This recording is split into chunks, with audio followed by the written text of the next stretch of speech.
You're listening to the Talkin Dads Podcast. Hey, you're on the Talkin Dads Podcast, Season 1, Episode 1, whatever you'd like to call it. We have Mike Gardner, who's actually not a dad yet. We have John Marzowski, who is a dad, and he's got one little girl. And we have Earl on the line, who's been a dad for one little boy. Sorry, John. Sorry. It's good we know each other. Yeah. And Earl, we have... Earl's got 6 kids, but why don't we just go around and do a round of introductions? Mike, why don't you, since you're the man's going to be asking a lot of questions, tell us about yourself. Sure. I'm Mike, not Mark Gardner. I wanted to start this podcast with these guys because I had a lot of questions about being a dad. I'm expecting my first child in October. Excellent. October 4th is the due date. Congratulations. I'm excited, and I have no fucking idea what I'm doing. This is perfect. So I just need to learn from you guys. So I'm going to have plenty of questions for you. We're just going to run through them. Awesome. Let's get going. John, tell us about yourself, please. Hey, ladies and gentlemen, this is John here. Super excited. I think the main reason why I'm going to try to take advantage of being part of this group is kind of twofold, right? One, I have a 22-month-old son. My wife and I. Not a daughter? Not a daughter. Thank you. Close. You're almost there. But I think the reason I'm here is because I'm a new dad. I'm still in the heat of not really kind of still knowing what I'm doing, right? But I think for me, talking about our experiences, learning about how other people approach things, I think is kind of what I'm looking to do, what I'm looking to learn, and more so, hopefully, I can add from my own stories some validity to what these guys are doing in their own experiences. So. Cool. More so from Corso. Yeah, and now we have to go to Neil, who's obviously the man who knows more than just about all of us combined at this point in time. So, Neil, tell us what it's all about. I don't think Neil's joining us today. I think instead we're going to bring Earl on. Wait a minute. Hold on. Let's go back to Earl. So, Earl. We're really good friends. Apparently, I'm Neil/Earl. And I've raised enough kids to field a basketball team. And I've been doing it since I was a teenager. I've been through just about everything you can be through as a dad, so I guess I'm kind of the old experienced guy of the group. That's awesome. Yeah. Speaking of old, Lou. Yeah. So That's why you can't remember our names, by the way. I'm Mark. We have Neil. And he John thinks has I'm a Neil daughter. Armstrong. My name's Joe, by the way. I'm just happy to be here. Yeah. So Whatever you want. why am I here? Let's be serious. I have 2 kids, and I have a daughter. I do, and I have a son. That is true. And one is 3. The other one's about 1.5. So about 20 months apart. And they're amazingly fantastic kids, and it scares me witless every day as to when I actually have to leave them, and I love being around them. So what I can share with you is the first 3 years of what I went through, and for both kids, and son and daughter. So it's there, and it's an interesting perspective as to one versus the other. So my gift is going to be learning from you guys as well as giving back. So I'm excited to do that too. Awesome. And one of the cool things about Lou is that he's also a sponsor of this podcast. So Talkin Dads Podcast is brought to you by YouSuggested.com. Lou, why don't you tell us about You Suggest It, and then we'll get to talking dad shit. I think that's a perfect segue, Mike. So Talking dad shit right talking into dad shit. the You Suggest shit. So what is You Suggested? You Suggested for you and I and everybody else is the voice of the customer platform. So as a dad, as a mom, as a person, we get to give suggestions over to brands about products that we like, but we want to see them improve. And I think as a dad, when you come in and you grab something for the first time, you don't know what is working or what it's like, or you like it to do this. This is an opportunity for you to use YouSuggested.com and tell the brand exactly what you're looking for. So that's a little bit about us. So let's talk a little bit more about that Talkin Dad stuff as you're pouring your glass. Nobody can hear that. I know. Wine. That was the point. I got to get drunk to talk about being a dad. I have not gotten used to it yet. So can I have some of your seltzer in my You're gonna make a spritz. Oh yeah, I'm gonna make a spritz. All right. Are you gonna say something? You're just gonna keep on drinking at this point in time. So Keep what's drinking. what's the point of Talking Dads? Please let us know. Please let us know. Well, I want to learn about as much as I can learn about, to get me to the point of the birth, right? So come October 4th, hopefully, not too much later, hopefully not too much sooner. I want to know what to do. Okay. I want to know what I need to do. All I right. want to know what I should be doing to get me to that point. Yeah. Right. So beyond that, I think it's all about educating not only yourself but other people in the audience about what are you going to experience when you're going to have those first 2, 3, 4 months, which is you got something in your hands that you've never had before, and you're going to be scared out of your mind. Like, Oh, what do I right. do? Right. So. That's how I got into this mess in the first place. Yeah, so you had no idea what you were doing. I don't know what I had in my hands. Wait a minute. Yeah, that didn't sound right. Well, So to get to square one, I mean, like you've announced at this point in time you're actually having a child, but have you actually turned around and told everybody, and do you actually know what the sex of the baby is, and what are you going to do about that? We don't know the sex of the baby yet. So Okay. Right now we are at 18 weeks this past Thursday. Awesome. So I'm pretty sure that at 20 weeks they can reveal the sex, although I read online that you can find out now or around now. Sure, absolutely. You can. Do you plan on doing that? Well, I want to. She doesn't want to. Caitlin is my wife. She does not want to know the sex of the baby yet. She wants it to be a surprise. That's kind of the path we followed as well. I kind of wanted to know, but I kind of had to take the back seat. Walk me through it. What was it like? So you wanted To to not know. know, like the nail biting, what is going to happen to me. Well, I mean, when as long we find my out. thing is, as long as the healthy baby, right? That's exactly what I was for gonna the say. gender, right? I think Let's- what got me through that was that, just understanding that you need to start focusing on the health of the baby, what you're doing in terms of seeing doctors, how you're going to treat it. Are you going to go to visit, the doctor visits yourself also? Or are you just going to let, your wife go? on her own? That's a great question. Well, Yeah, the question is, so- will she let me go? Because she knows I ask stupid questions. So Well, do we want stupid questions? I mean, that's the thing. It's it's often the stupid questions in these visits that get great answers, and it gives a lot of good perspective because put yourself in her shoes, and this is not about putting yourself in lady's shoes necessarily, but she's freaking out as well, right? So Usually she might she's- not have all the right questions in her mind to ask either. So it's it's kind of a mix between forcing yourself to go, or do you listen to her if she doesn't want you there? And you'll get why didn't you ask that question if you don't ask Right. that So question? that's a good point.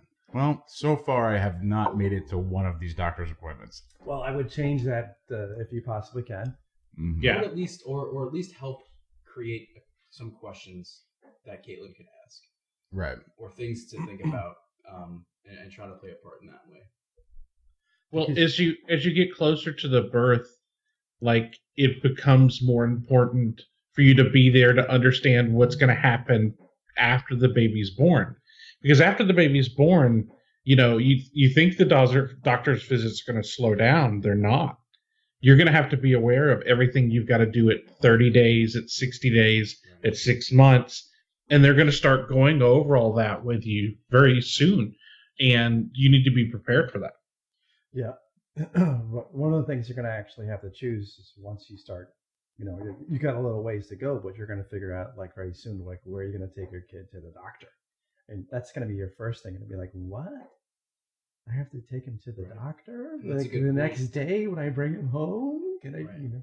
and you will. And And you need to have it lined up because that's one of the things you have to tell them when you're at the labor at the time of the event. Well, let's get back to the topic of whether or not we should, push our wives to let us know the gender or your experiences in that. So, John, you kind of walked us through. You said you wanted to know, but you found out that it really didn't matter to you. Right, yeah. So I think we did go on a little tangent, but I think what I started focusing on and got me through the nail biting and the nervousness about sex and gender was you just focus on caring about how healthy that kid is. So, when it comes down to whether you go to the doctor visits or not, we spent a lot of time, my wife and I, talking about options that we had, what are the next steps, questions that we should be asking. Should we take a class? Should we not take a class? And I know those things inherently and by themselves don't necessarily help if in a situation where you want to know the sex of your kid, but it helps point that focus towards more productive conversation, actually, because it's really not, at the end of the day, I don't think it's about if it's a girl or a boy or or both, who knows, but it's more about are you prepared? Is the baby healthy? And what are you doing to support each other and getting to that point where it's delivered to you. So I'm interested in what Neil or Earl has to basically say in terms of, like, when was the last time you actually delivered, and what was that experience like? I mean, you had kids up until that point, but your last one, compared to your first one, did you want to know the sex of the baby every time, and what changed between the first and the last? Well, we did every time, but I kind of see John's point in that the world's kind of given us a different perspective, and things are changing where those ideas that surround sex and gender don't matter as much, especially right off the bat anymore. You don't have to make the choices that you used to have to make. So we did know. The youngest is 11. My oldest are in their 20s, and they're all boys except for one girl, and we knew every time all the way through. But it really doesn't matter. It's really kind of the people celebrate that to celebrate it with other people, like to do the gender reveal parties and things like that. And it really doesn't amount to anything. It's something you're doing for everybody else. Focus on the things that you need to learn to make the kid happy and healthy. And, what is the pink or blue thing, or it doesn't matter, especially when they're that young. It doesn't matter at all. So we went gray just to go right in the middle, So And the funny thing about it is like, I'm, obviously you'll find out. And I think everybody goes through a very similar circumstance to what you're talking about. It's like, it doesn't necessarily matter. But or we wanted to know earlier on, but we kind of still kept everything in a very neutral color. But there was a different feeling for sure, the first one versus the second one. Our first one, we had a baby girl, and the second one we had a boy. Not that there was any different, but it was nice to, to kind of feel the change in sort of perspective, I guess. And when you told us, when we heard, my wife went to the doctor without me at that time, that one day, and she came back and she called me up and I said, "Can you, tell me the sex?" And she said, "A boy," right? And when I heard that for the first time, I was just like, I melted, And we were fine with the girl, we were fine with another girl, but I think it was nice to have the two, and the two different sexes for us. I actually think kind of like cap things off, so it was a nice thing. So, he's going for it. So, me not having the kid yet, right? Dad to be, I have two folks here in person, one person remote. And one of the benefits, I think, of them coming here is that they get to drink. That's right. Well, while recording. This is free, right, by the way? No. They give you $5 when you let them walk out. I'm going to stop then with the drink.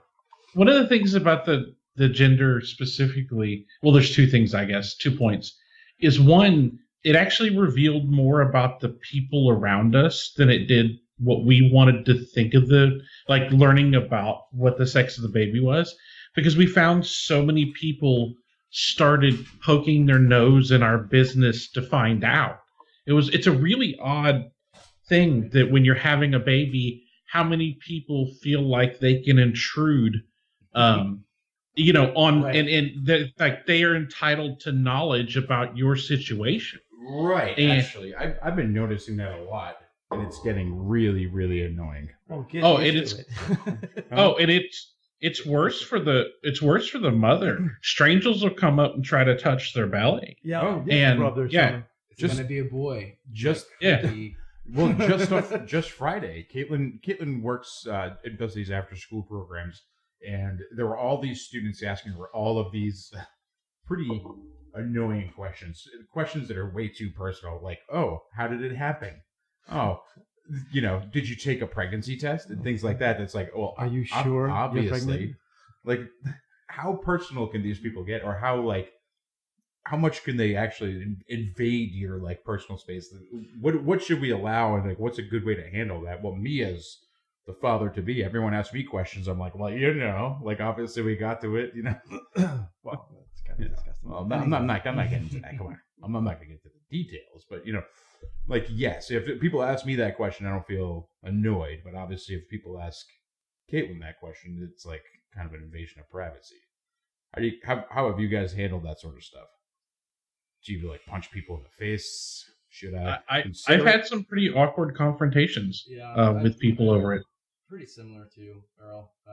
Tell me about it, John. Why don't you start? There's nothing that sticks out in mind. There's no one example that's like a crazy story, but there are times, especially, and I don't know. I don't think we covered where we're all from, and I think it doesn't necessarily matter. But I think most of us. No, I think it matters a little bit. It might add some context here. I think the three of us here all have born and raised city or suburb, northeast. Earl, I think I'm pretty sure you're in Texas now, but I think you were originally from Georgia, was it? That's right. I grew up just outside of Savannah, Georgia. Wow, John, you are good. Memories working, right? Yeah, I'm from Rhode Island. I'm a New Englander. I'm proudly wearing my New England Patriots hat, and these guys are staring me down like they want to punch me in my gullet. Only because I have my New York Yankees hat on. Yeah, which I also want to shove up your baby maker. No, I think it's important to know that. Although I think a lot of what we're talking about, there's a lot of universalities to the topics and how we approach things. But a lot of what? Well, for example, like a story that I was going to mention is having an awkward conversation and confronting somebody. It's like this happened on the subway. So, putting that into context, you're dealing with the New York City subway system where you have some normal folks, and often at times you don't have some normal folks. So it's like, what length do you confront these people to tell them to stop touching your wife's stomach or asking, it's like, who knows what they're going to bring out. I think I would go into rage mode at that point. Right. So I think, I don't know, for us, I think what we did was just a method of trying to just be subtle and discreet.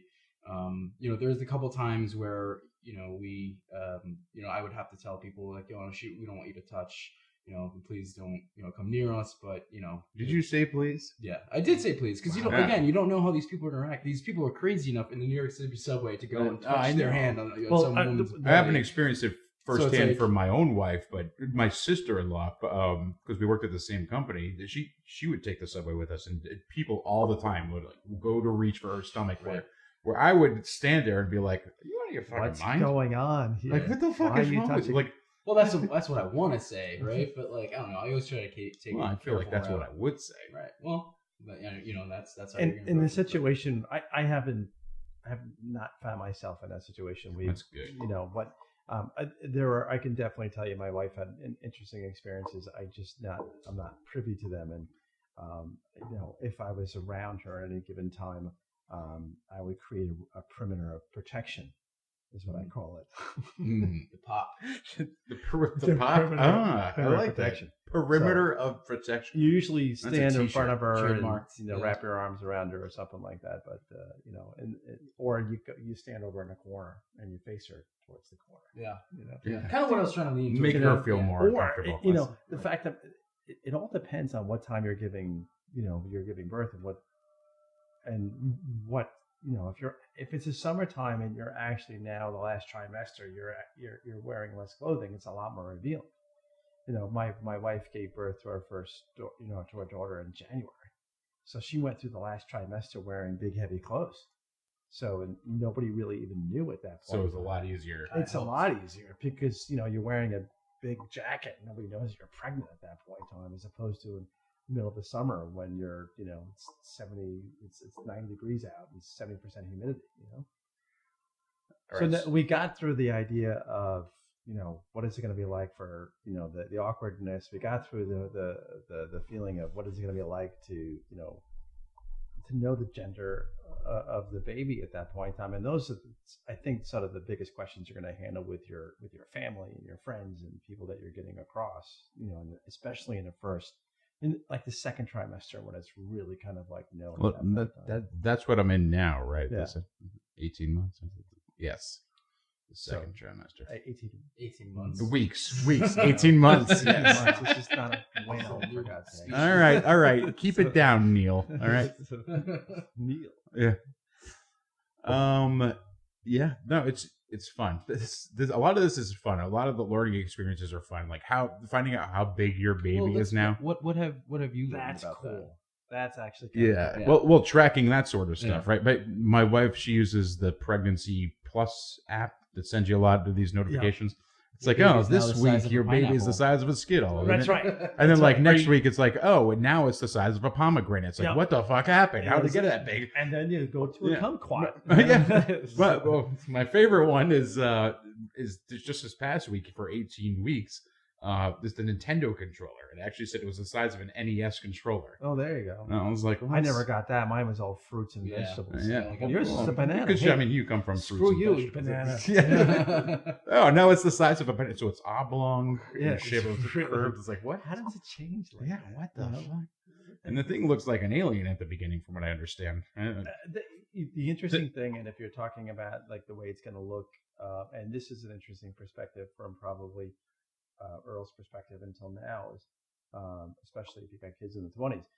The amazing thing, you're going to go in there, you're going to see these 3D scenarios, and you're going to see these opportunities to change your perspective, and it's a lot of it has to do with where the baby is, in relation to the mother's stomach or uterus, or that's going to be the biggest thing. You'll start seeing different images, and as they start getting like better, like they turn towards you, you'll see more of their face.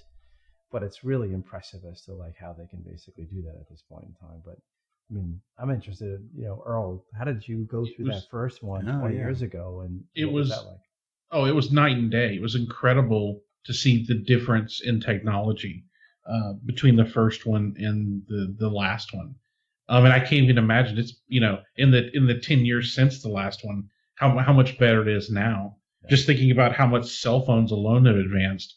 I can't imagine what an ultrasound, what the 3D imaging looks like now for a baby. What year I've seen was your first child born, Earl? Oh, first one was 95. 1995. Wow. 1995. Bill Clinton was still president. The Sony PlayStation was just released. So Tron, that was our 3D graphics back Tron then. came out. Yeah, it was wasn't so much an ultrasound as it was sonar, and they just kind of tapped on the belly and it waited to see what happened. They gave a ping. Yeah, and, and they gave you a little printout. Listen to their Zunes. I don't think those came out yet. No. They gave you a little printout, and it was fuzzy, and everybody pretended like they could tell what it was, and we were super happy. But now, like the 3D imaging you can see now that you see online is just incredible. Yeah. That you could see the contours of the face and the individual fingers moving. It's a little creepy, though, some of those images. I looked at them, I'm like, I don't know if I want to see that. It's not usually the most attractive view of your unborn baby. In the beginning, it's not. And towards the first 2 trimesters, but you start to really identify with the fact that, I think you identify early on, but as you start to watch the growth, you understand the realization at that point in time what's actually happening, and it's kind of cool. It's just like it's the anticipation. It's like every day you get a new gift when you go back there, and you're like, I want to see the picture. No, that's exactly. Every time Caitlin is back there, I'm like, make sure you get me the picture. She's like, no, I just went for blood work. I'm like, can't they take fucking pictures? It's like, please, I need to see how big this got, and I want to see if it looks more and more like me. So far, the only resemblance I see is a giant head, which I have. But it's exciting. So are you guys keeping a baby book? I'm sorry, what? That's a good. A baby book. A baby book. What the fuck is a baby? It's like, is that like a log? All right. Here's a new question for the new dads out there and dads to be. Okay, What the fuck it's like is a baby book? Like a scrapbook or a log. They have pre-made ones, or you can just, or if you're crafty, you can make one. Oh yeah. They keep track of all these appointments and and the changes, because you're not in 15 years, you're not going to remember a thing that app tells you and when it was true. But if you, a short little note. Digital age here, right? We take screenshots and we kind of throw everything together, right? Yeah. Well, the app. And I'm trying to is there recall. a digital version of this? Oh, there's stuff them. that kind of goes that your wife is basically using. I mean, like, when you got married, you used the knot, and then after you got married, and you had a kid, now you're using the bump. Yeah. So that's it. That's the one. bump, right? So forgot that. you go through all these things, and but I remember how intricate everything had to basically be, and I got to go back in two more weeks, and I got to do this, and I got to do that, and it's not every time you're going to get a picture. And I think that was the kind of cool point, is that when you actually went there and you got the picture, it's like, did you get a picture? That's kind of cool. But sometimes you just go for blood work, in and out. Yeah. I think in terms of the logbook, though, I think we had a ton given to us as gifts, and sadly, it's something that we never actually did. We actually never completed any of the pages. We never put anything into it. But looking back on it, I think it was a mistake not to. So thinking about it now, actually, I'm pretty sure we got one of those as a wedding gift. I think at the time. Really? That's kind of presumptuous. Now I'm gonna have to ask Caitlin if that was a wedding gift or not. But I know I've seen it. It's called like the baby organizer or something. Yeah, something. Yeah, that could be one. And you didn't get it? Well, you didn't buy it for your wife to be at that point in time? No, somebody bought it for us. Oh, interesting. So I remember you went out and bought that organizer for that project management thing just to get married. I'm surprised you didn't actually buy the, organizer for the baby. I remember that. Yeah, I didn't do that. Mm-hmm. I mean, I still have several of ours, and I love them. It's as you go through the years and you have so many other things to keep track of and so many other huge milestones that fill your memory, that it's nice to have that handwritten book, because it's not just about the picture, it's about your handwriting at the time too. You can sit back and there's a textile feel to it. You can see and remember when you put the pen to paper and what you were thinking and feeling in that moment. Something that digital doesn't give you. I think we're going to rename this podcast Earl's Corner and just let Earl bestow knowledge on us all. Well, that's the thing, right? Yeah. Well, I mean, like I had a physics teacher a long time ago tell me a short. He said it offhand. He said a short pencil is always better than a long memory, and that stuck with me forever. And so I try to write things down as much as I can. And there's something about the act of writing that when instead of typing it or screenshotting it or having it on your phone, it embeds it in your head. And if you can, the other little trick to it, I'll tell you, is if there's a particular smell that you associate with the event, like oranges or something like that, mark the page with that scent. And memory is tied to scent more strongly than any of your other senses, and it'll bring you back just like that. And you will never lose that moment. Are we talking about writing it down, or are you talking about taking an orange and squirting it all over the paper?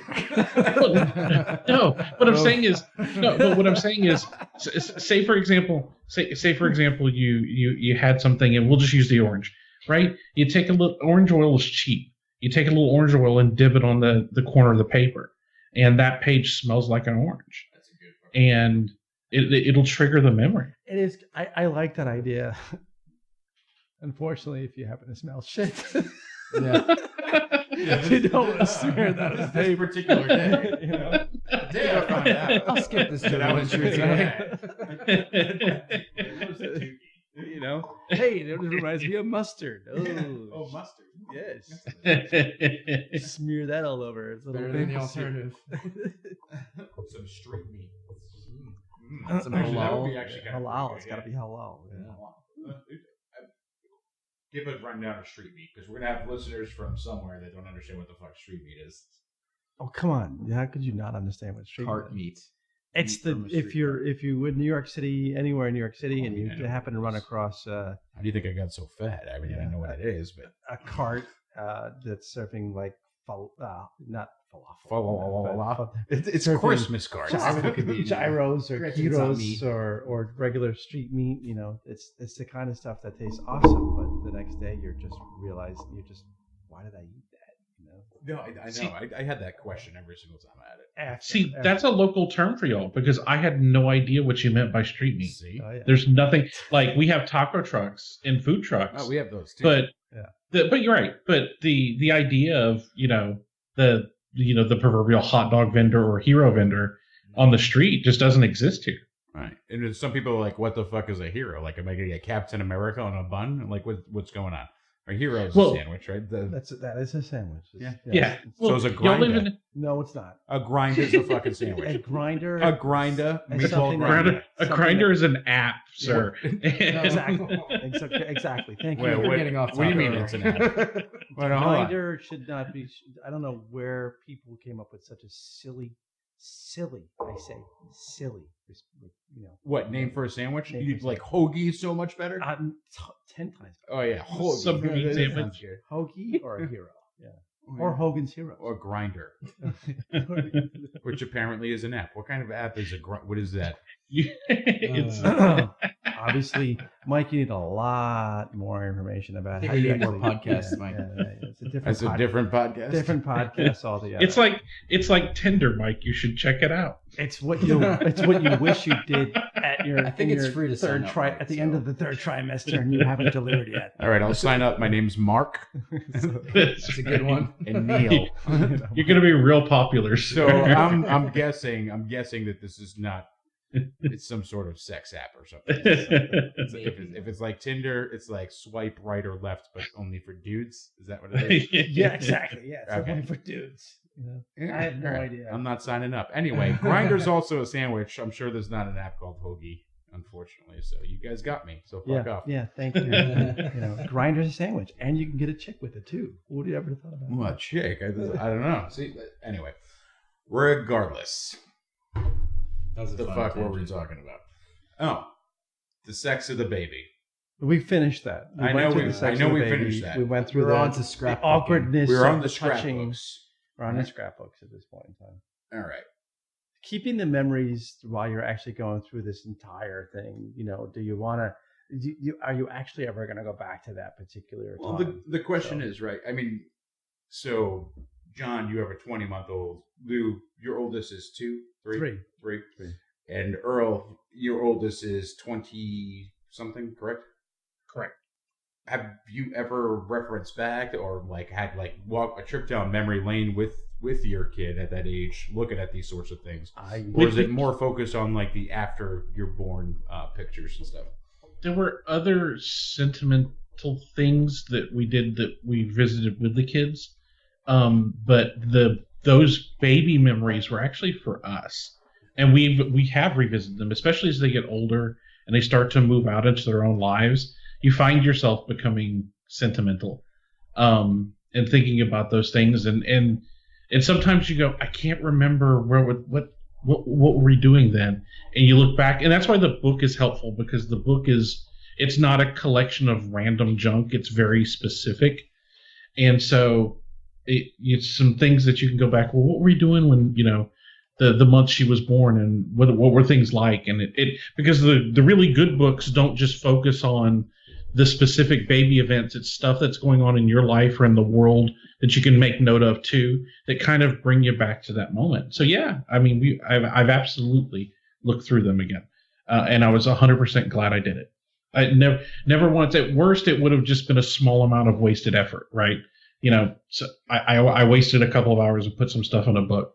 At best, though, I have that memory forever, and regardless of how bad my memory gets, the page is always there. So sorry. Okay. Earl, that had nothing to do with that was actually a beautiful moment you shared. It's just, this is what happens when you get 3 grown men together, right? And they make a movement on the chair, right? And it sounds somewhat like a fart. My face is red. I think the beauty part about actually being 3 grown men and talking about this is that you actually never really grow up. Yeah. You know, Actually, no, that's a nice segue right there. I like that. What? Not growing up, right? So, John, So, Earl, first of all, thank you, and I hope you did not take offense to us laughing. That was not to you. What you said was actually a really good thing. It was really No insightful. worries. I was trying to pay attention, and then I just could not. I couldn't keep it down. Keep together. It made it harder and harder. Like you've been in those moments, right? You're laughing, but you're trying to keep it down, right? You're trying to hold it in, like you're at church or something. Hold it in, and then you just can't. It's like, oh god, gotta let it go. So, but going back to still being a big kid and having lots of fun, right? John, you just had a son 20 months ago. 22 months ago, right? He's going to be 2 years old in July, right? Yeah. And you must be super excited when he gets to the point where he's going to be looking at toys or excited for toys, excited for things that you loved when you were a kid. Well, that's the question. Is it going to be the same things I loved as a kid? Well, I don't know. I mean, it's Mike's question because he wants to know. He if just can wants to, you know, I- basically he just wants a play friend. Nintendo with him and stuff like that. so let's be serious. what? Yeah, that's you have to look through the veil of the question. no, I think overall the way that I've approached it, he's just getting into toy. Well, now he's always played with stuff, but I think he's just getting to a point now where he's starting to remember specific toys, getting into things. Right. Like he's just getting into trains specifically. Well, right we now. hung out just yesterday. Yeah. Yeah, I saw Yeah. him playing with the So train. he's starting to remember now, and I think the way that I've been doing it is that I don't really need to impart any of my ownness in him. Like I don't need him to play with the things I played. I just try to be so share with awesome, him. though. What's that? It would be so awesome. It would be. Well, that's what I try to do. I'd always start. I always do something that I always enjoyed doing as a kid, and seeing if he picks up on it. If not, I keep it going. But they're like ADD at that age. Yeah, I they never they thought want to about just go around. introducing So them and stuff. it's hard to you don't want to force them into something. So you just play this part of introducing them, maybe giving them some ideas that they maybe haven't had before, other than his 5 or 6 trucks that he's had, or her, her trucks or whatever that that they're playing with now. I just try to kind of broaden their horizons a little bit. And if he happens to like something I did, then it's awesome. That makes it even more important. That's awesome. I have a question for you, Mike. Sure. So you're in, you're going in the second trimester, and I think a lot of people would probably want to know. It's like, okay, how's it been? What was it like from the moment that you heard up until now? No, it's been fucking crazy, right? Okay.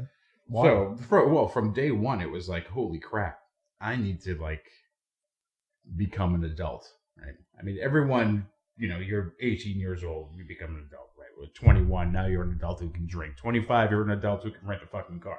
All doesn't matter, right? When you really become an adult is when you're like, oh my God, I'm going to be responsible for another human being for the next 18 years of its life. Right?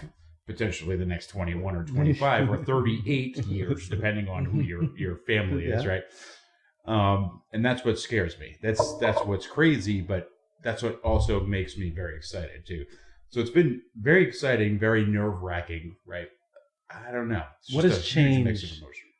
beyond the fact that you now understand that you actually have this new, fundamentally, perspective that's coming in? What has changed? For me, every decision that I've been making, it's no longer, okay, how's this going to make things better for me and my wife, right? Me and Caitlin, or just me, right? Now it's like, I second guess everything I do. I go to buy a pack of gum, and it's like, we could use that $1.28 for a diaper, if we need to have that diaper or something. Because all that stuff is flashing through my mind every second of every day.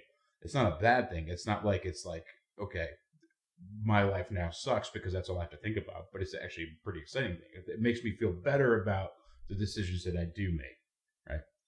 It's very scary, but it's also really exciting. So we got that. So let's say that's at the end of the summer. You're going to look forward. I want you to give us a little bit of perspective of what you think it's going to be like. What's going to end up happening to you is now May 6th, and let's say June 6th, July 6th, August 6th. Let's say August 6th. What's going to end up happening? I don't know, man. between Every now month has been different. Month to month has been different, right?